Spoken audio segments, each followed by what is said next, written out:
కానీ నేను మీకు మనవి చేసేది ఏంటంటే దయచేసి ప్రజాస్వామ్య దేశంలో పార్లమెంటరీ డెమోక్రసీలో ప్రజలకు ఉండేటువంటి ఒకే ఒక వజ్రాయుధం మీ సొంతంగా ఉన్నటువంటి మీ ఓటు, మీ నిర్ణయాధికారంలో ఉన్నటువంటి మీ ఓటు.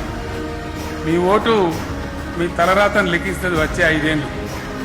ఎందుకంటే పార్టీ నుంచి అభ్యర్థులు ఉన్నారు, అభ్యర్థుల గురించి తెలుసుకోవాలి తప్పకుండా. అభ్యర్థుల మంచి చెడ్డ విచారించాలి. ఏ పార్టీ గెలిస్తే లాభం అనేది చాలా తీవ్రంగా చర్చ జరగాలి. కారణం ఏంటంటే ఆ పార్టీల యొక్క చరిత్ర చూడాలి.